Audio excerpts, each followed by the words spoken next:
Ser romântico envolve estar conectado com os próprios sentimentos e com os dos outros, expressar seu afeto de forma sincera e profunda, expressar pequenas atitudes como escrever uma carta, preparar um café da manhã especial, ou simplesmente ouvir com atenção o que a pessoa amada diz. Muitas vezes, o romantismo carrega uma visão idealizada das relações, valorizando a entrega, a conexão íntima e a beleza dos momentos compartilhados, mas para alguns, o romantismo vai além dos relacionamentos amorosos e se estende à forma como vivem. Compaixão, generosidade e atenção ao que é belo e significativo para a vida.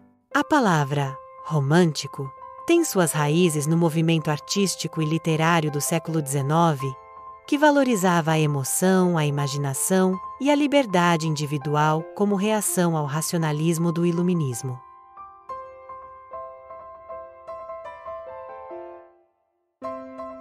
Ser romântico no período da independência do Brasil, em 1822, ia muito além de expressar sentimentos amorosos, era, sobretudo, um ato político e cultural. Nesse contexto, o romantismo representava uma forma de afirmação da identidade nacional, alinhada aos ideais de liberdade, patriotismo e construção de uma cultura própria, desvinculada da herança colonial portuguesa. A exaltação à pátria, o fortalecimento do sentimento de brasilidade, a exuberância da natureza do país, os indígenas idealizados e os heróis nacionais tornaram-se símbolos recorrentes. Inspirados pelo romantismo europeu, os brasileiros adaptaram o movimento para refletir os dramas e aspirações do novo país. A emoção, o subjetivismo e o culto ao eu ganhavam espaço, mas com um forte viés patriótico. Mas também havia um esforço consciente de criar uma produção literária que representasse o Brasil. Isso incluía o uso da língua portuguesa com traços locais, com temas regionais e personagens propriamente brasileiros.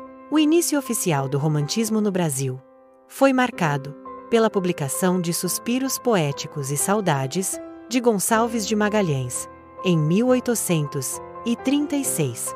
A obra introduziu os ideais românticos no país, ainda com forte influência europeia, mas já apontando para uma literatura voltada à realidade brasileira.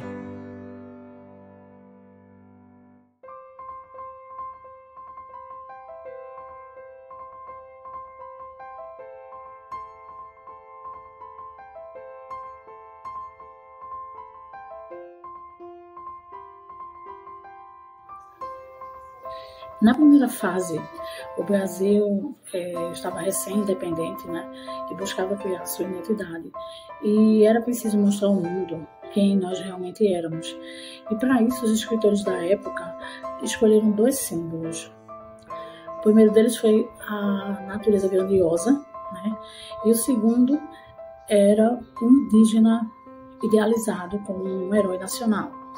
E Gonçalves Dias, em Canção do Exílio, expressa ali a saudade da pátria através da exaltação da terra. E já José de Alencar, em Iracema, cria ali uma figura da Virgem dos Lábios de Mel, né? Um símbolo de pureza e da origem do povo brasileiro. Mas, claro, esse indígena ele não era real, era apenas uma construção literária idealizada, muito diferente da vida que o indígena realmente vivia naquela época.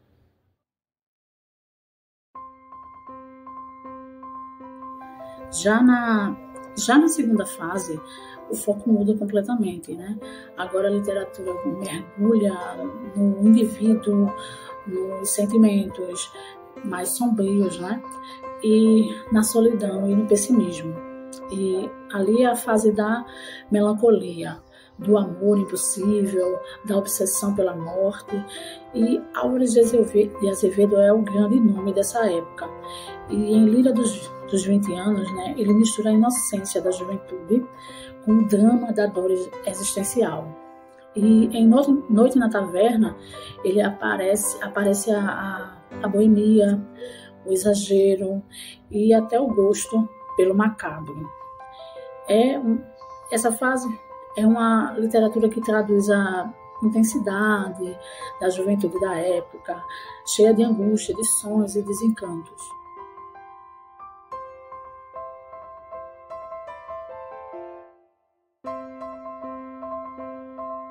Na terceira fase, a literatura ela se volta para fora, para os grandes problemas sociais e políticos do Brasil. É a poesia de combate, de denúncia, de engajamento, né? O maior representante desse período é Castro Alves, conhecido como poeta dos escravos, né? Que em Um Navio Negreiro, sua poesia ali é um grito contra a escravidão e um apelo pela liberdade, né? Aqui, nessa obra, a voz dele se torna coletiva, né? O eu dá lugar ao nós, a poesia passa a ser uma arma de transformação social.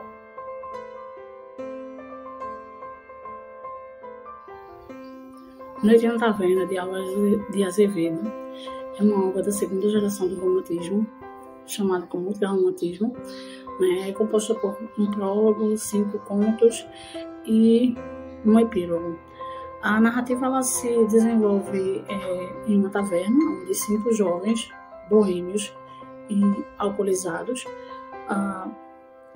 acabam contando ali, compartilhando suas histórias macabras e bem sombrias, né? O livro ele se inicia com o prólogo, intitulado Uma Noite do Século, que apresenta um cenário decadente e um clima de mistério na taverna, né?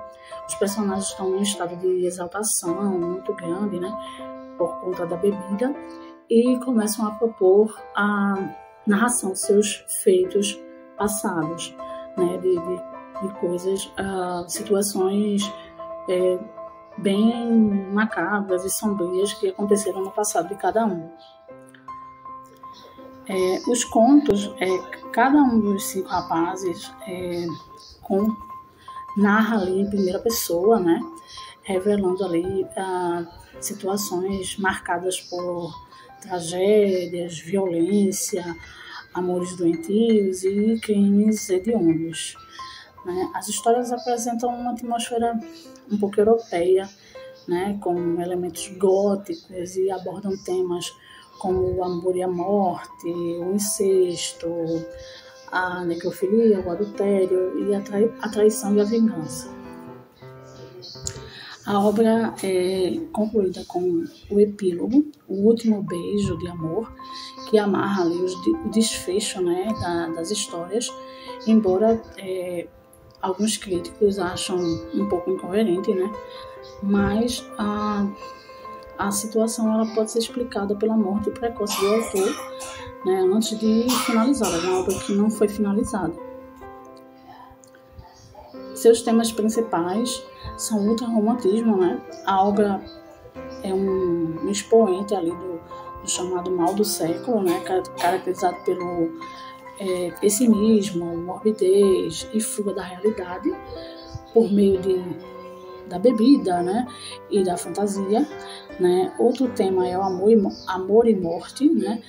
Tem ali uma fusão bem peculiar desses temas, que é a parte, bem dizer, central de tudo.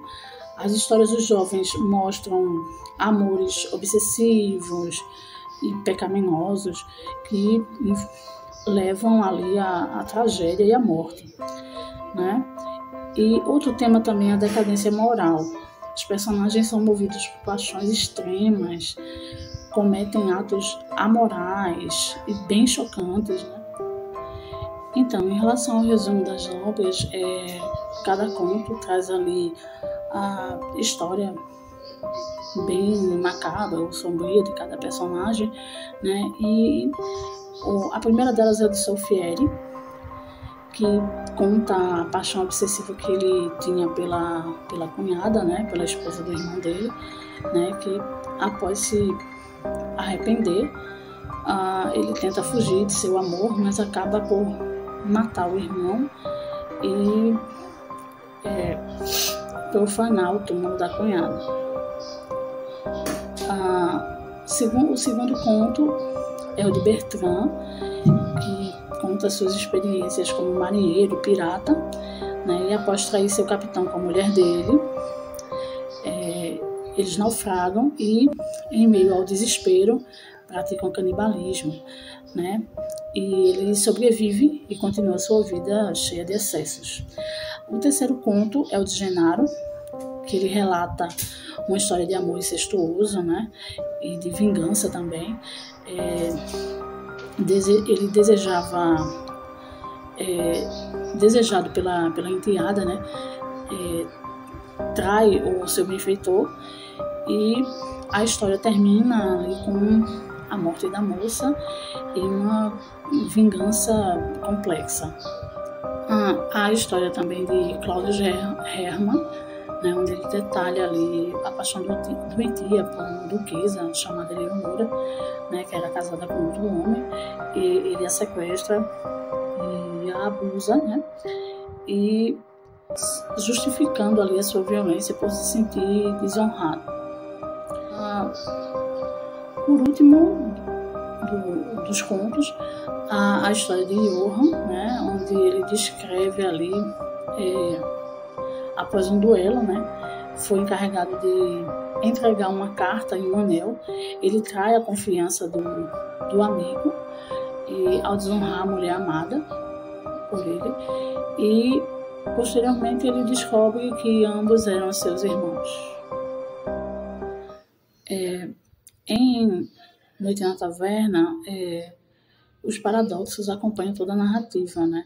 Deixando o amor puro e a luxúria ali andarem lado a lado, né? Não existem valores sociais, cargas morais ou pensamentos religiosos, pois a realidade objetiva não é compatível com os anseios e atitudes dos protagonistas, né? Todos parecem viver perdidos na complexidade de suas emoções.